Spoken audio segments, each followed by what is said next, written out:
on his way out of Washington, the now former President Trump, it's got a nice little ring to it, right? Had one last screw you to America. No, it wasn't the long list of pardons, including Steve Bannon, which is just the craziest, most hilarious shit for anyone who thought Trump was really out to drain the swamp. Because if you remember, Steve Bannon was accused of ripping off Trump supporters for the build the wall bullshit. Apparently he allegedly collected donations saying they were going to the wall, but turns out they were more about getting Steve Bannon on a yacht. Well, it doesn't matter though, because unfortunately for Mr. Bannon, Trump only has the power to pardon people for federal crimes, meaning that in any of the states where someone contributed, they could just file charges there. And since it is an online thing, they can just file charges wherever they want. Now, Trump's last bullshit move was to make sure his lackeys could get jobs. And I found this. So I pulled this webpage up. I saved this webpage up earlier, getting ready for the show here. And this is one of Trump's executive orders that has been taken off of the WhiteHouse.org website. And basically what this executive order was, it was one of the good things Trump actually did in his presidency.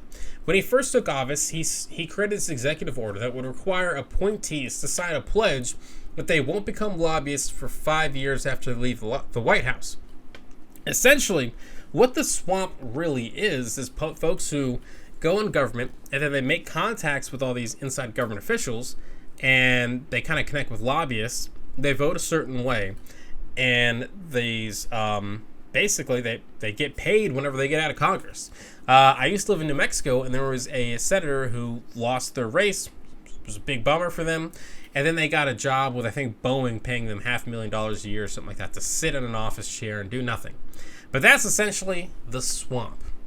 And it was kind of a good thing that Trump had the executive order on that, but again, he just rescinded it. But thanks to the power of Twitter, the executive order itself has been saved. So we can check out the exact wording of it.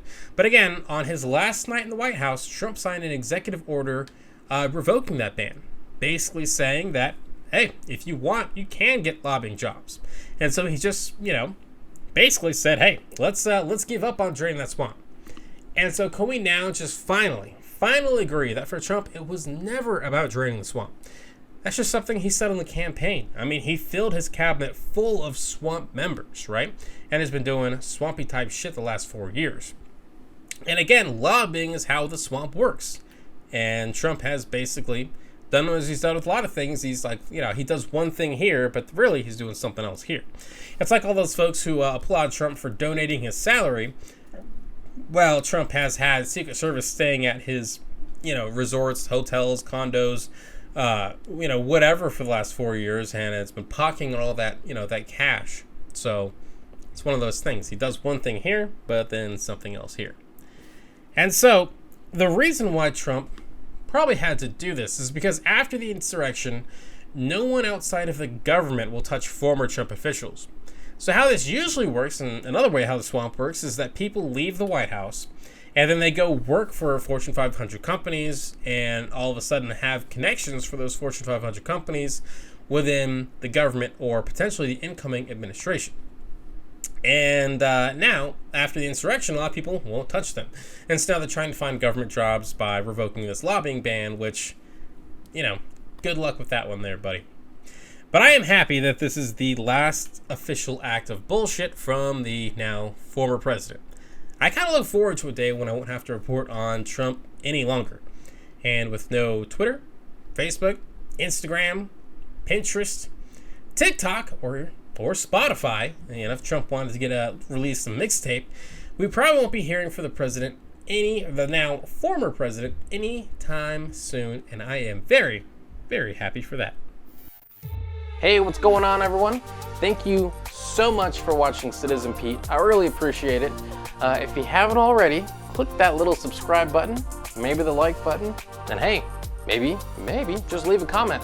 I want to know what you're thinking. What do you think about all the politics, the news, and all the stuff that's going on in our country?